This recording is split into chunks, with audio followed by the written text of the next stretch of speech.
ደስታ የጠፋ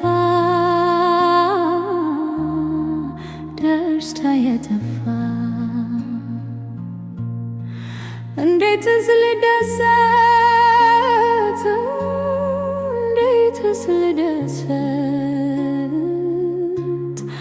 ብርኬን ያሉኝ አይኖርም በሕይወት ቀን ተቆጠረ ሳይገኝ መድኃኒት ብድር ክፈል አቤል ብድር ክፈል አቤል ከፈጣሪ በታች እንደሰጠ ሕይወት ትልቋ ወንበዴ ተያዘች ይሉኛል ትልቋ ወንበዴ ተያዘች ይሉኛል ደስታና ሐዘን ሁሉም ይሰማኛል መስማት የፈለኩት መድኃኒት ይገኛል መስማት የፈለኩት መድኃኒት ይገኛል ብሩኬ ብሩኬ ጀግናችን በሕይወት ይኖራት ይኖራል ደስታ የጠፋ እንዴትስ ልደሰት ብርኬን ያሉኝ አይኖርም በሕይወት ቀን ተቆጠረ ሳይገኝ መድኃኒት ብድር ክፈል አቤል ብድር ክፈል አቤል ከፈጣሪ በታች እንደሰጠ ሕይወት እባካችሁ ወገን ብሩኬን አግዙ የገባበት ጣጣ ብዙ ነው መዘዙ መድኃኒት ፈልጉን ሊወጣ መርዙ እባካችሁ ወገን ብሩኬን አግዙ እጠብቅ ነበረ መፍትሄ ከልውል በሽታው ተንክሮ ብሩኬን ሳይጥል ይህ ፕሮፌሰር ከአገር ሳይኮበልል እጠብቅ ነበረ መፍትሄ ከልውል ፋርማቺስት ተብዬው ጉዱን ካላወጣ ስጡት የብሩኬን ጽዋውን ይጠጣ አፋቱት ይናዘዝ ሁሉን ነገ ያውጣ ይህን ፕሮፌሰር ከገባበት ያምጣ ስጡት የብሩኬን ጽዋውን ይጠጣ ትጉ ወገኖች በዱዓ በጸሎት ፈጣሪ እንዲረዳን ከመጣብን ማት ወንድማችን ሲወዱ ካየነው ፊት ለፊት እናስብ ወገኔ በዱዓ በጸሎት ብሩኬ እንዲያገኝ መፍትሄ መድኃኒት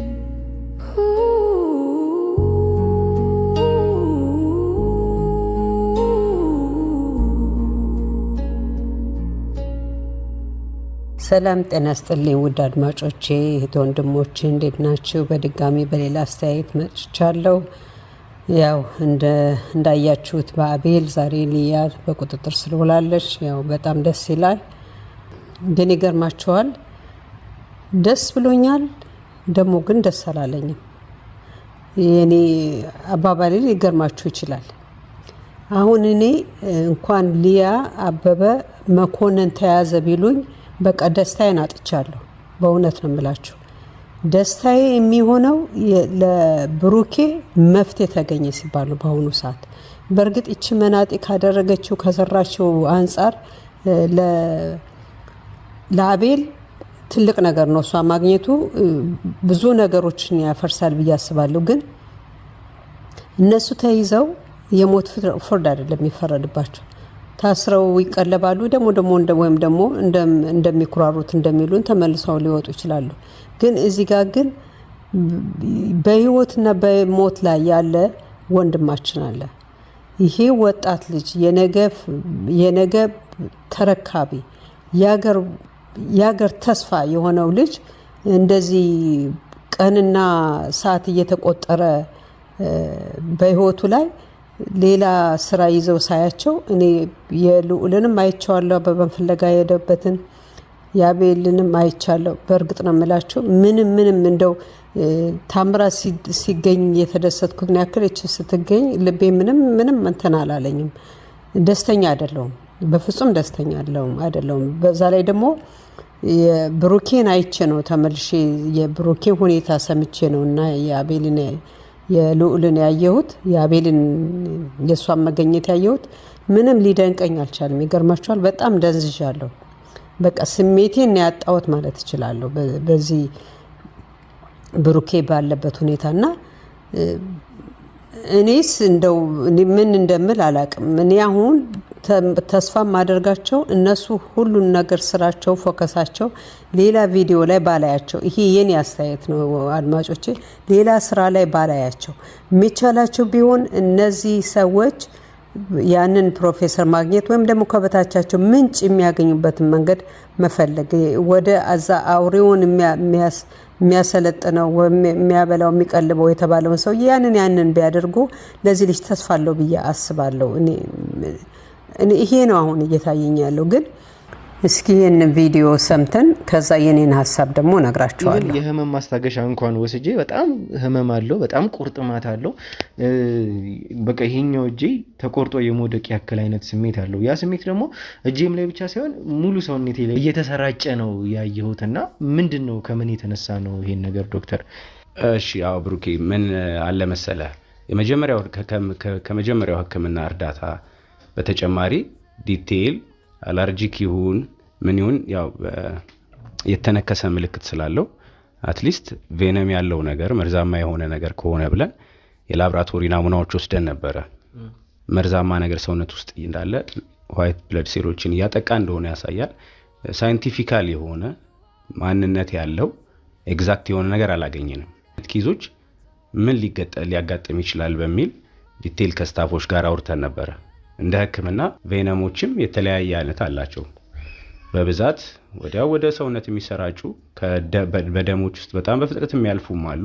እነሱን ካለፈ በኋላ ወደ ኒውሮ ሲስተማችን ወደ ነርቫችን ከዛም ወደ የማሰቢያ አካላቶቻችን ጋር በመውጣት ወዲያው የህይወታችንን የሚያዛቡ አይነት በሽታዎች አሉ። አሁን ስለዛ ዲቴይል እንድናወራ ብዬ ነው የመጣሁት። ኖርማሊ አውርተናል ከትላንት ወዲያ በሰጠው እንግዲህ እንደሰማችሁት ዶክተሩ ሲናገር ብዙም ተስፋ ሰጪ አይደለም ወሬው።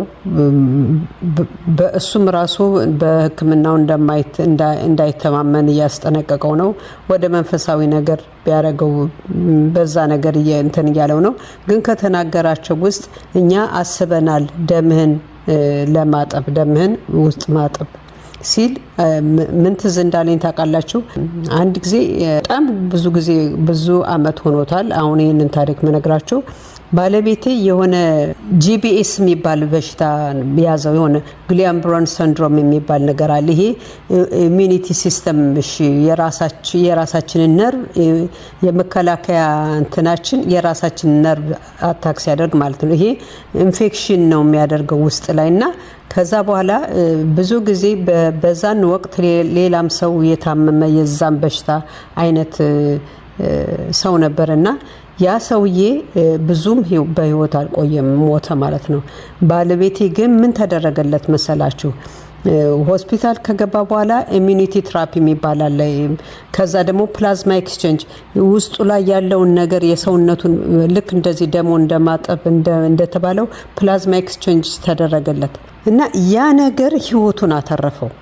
ያው ከፈጣሪ በታች ይሄን በመደረጉ ህይወቱ ተረፈ። ሰውነቱ ፓራላይዝድ ሆኖ ምናምን ብዙ ነገር ችግር ተፈጥሮበት ቢሆንም ግን መተንፈስ እንኳን አይችልም ነበር። በዚህ በመተንፈሻ ነበር ብሪዚንግ ሳፖርት ነበር የሚያደርገው እና በቃ ማንም ሰው ይተርፋል ሳይሉት ለምክንያቱም ይሄ በሽታው ከኢንፌክሽኑ አንፃር ነው። አሁን ሰውየው ሲናገር መገጣጠሚያ ምናምን ይዘዋል እንደዚህ ሲል በቃ ቀጥታ ትዝ ያለኝ ባለቤት ያሳለፈው ከዚህ በፊት የዚህ አይነት በሽታ ማለት ነው።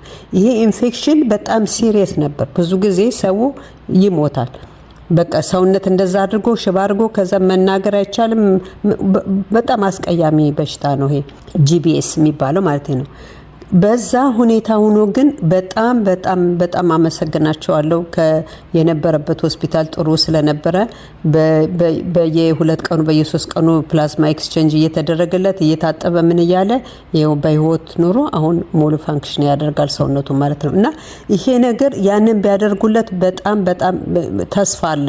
ምክንያቱም ውስጡ እየታጠበ ይሄዳል። እያንዳንዱ የሚጎዳውን ነገር እየታጠበለት ነው የሚሄደው። እና እስኪ ይህንን እንዳስተያየት ሰጡ ያለውን ዶክተር ያለውን ነገር ይሄ ነገር ካለ ኢትዮጵያ ላይ ፕላዝማ ኤክስቼንጅ የሚደረግ ከሆነ ያንን ነገር ቢያደርጉለት ኢንፌክሽኑን ይቀንሳል። ደግሞ ሌላ መፍትሄ እስኪገኝ ድረስ ጊዜ የሚያራዝማል ብዬ ስላሰብኩ ነው።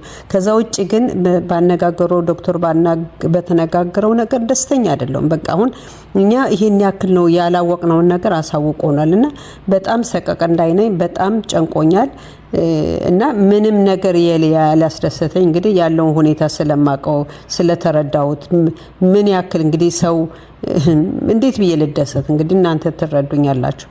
እና እስቲ ይሄንን ነገር እንደ ሀሳብ እንዳስተያየት ብትሰጡ ነው። ሌላ ደግሞ እንግዲህ እኔ አሁን የምናገራችሁ ነገር ብዙዎቻችሁ ላትቀየሙኝ ትችላላችሁ። ግን እንደኔ ይቅርታ ይሄንን ነገር ስናገር ግን ይሄ ቺፕስ እነሱ የሚወጉትን በወጉት ብያሰብኩኝ። ለምን እንደሆነ ታውቃላችሁ? እዛ በእርግጥ 50% የዶክተሩ የሚያመጣው የፕሮፌሰሩ የሚያመጣውና 50% ደግሞ ከዚህ ከበሽታው ነው። በእርግጥ ዳብል ሊሆንበት ይችላል፣ ግን ደግሞ ትንሽ መፍትሄ ሊኖር ይችላል ስላልኩኝ ስላሰብኩኝ በእነሱ ስር ሆኖ ያው ከዚህ በፊት እንደሰማነው እንደገና ማውጣት ስለሚቻል ወይም ደግሞ ከጊዜ በኋላ ስለሚወጣ ስለሚጠፋ ይሄንን ወቅታውት መፍትሄ ካለው እንግዲህ ይሄ አሁን የሞት የሽረት ነገር ነው አይደለም። ወንድማችን ተወግቶ እንኳን ምናልባት ተስፋ ካለው የሆነ 50% የሚባለውን ነገር በተለያየ ቦታ ስለሚያገኘው ባየ ነው። እስኪ ይሄንንም እንዳስተያየት ስጡ። ምን ይታወቃል? ተወግቶ ወንድማችን በእነሱ ቁጥጥር ስር ሆኖ በደም ከተሻለ በኋላ ያን ነገር ሊያወጡት ይችላሉ ብዬ ስላሰብኩ ነው። እኔ በቃ ስለጨነቀኝ ያለው ይሄ ይሆን የምለውን እንግዲህ አይምሮ ላይ ያለውን ነው ከናንተ ጋር ሸር ማድረገውና እስኪ ይሄንንም እንዳስተያየት ስጡና እስኪ እነሱ ይነጋገሩበት። ዶክተሩ ግን የፋርማሲስቱ ያለውን ነገር በላብራቶሪ ስላልተደገፈ አልተቀበልኩትም ምናምን ያለውን ደስ አላለኝ። ይሞክሩት እንዴ ይሄ ሰው ከሞተ በኋላ ይሄን ባደርኩ ማለት ይሞክሩት። አሁን እኮ ምንም ተስፋ የለም። በላብራቶሪ ያልተደገፈ ምናምን ሳይደገፍ አሁን አይሰራም። አሁን እዚህ ጋር ሳይንስ አይደለም ያለው አይደለም፣ ይሄ ሌላ ነገር ነው። ስለዚህ ያንን ነገር ይሞክሩት። ዝም ብሎ ዶክተር አንቀበልም ቢልም ብሩኬ በተቻለው መጠን ይሞክር። መሞከሩ እኮ ምንም አይሆንም። በወንድሞቹ ስር ሆኖ በእነሱ ስር አይደለም፣ በወንድሞቹ በቤተሰቦቹ በሚወዱት ሰው ስር ሆኖ ያንን ነገር ቢሞክረው ብያላለሁ። እኔ በእውነት ነው የምላችሁ። እስኪ እናንተን ደግሞ አስተያየት በዚህ ጉዳይ እጠብቃለሁ። እንደ ሀሳብ እኔ ያሰብኩትን ነው የምለው።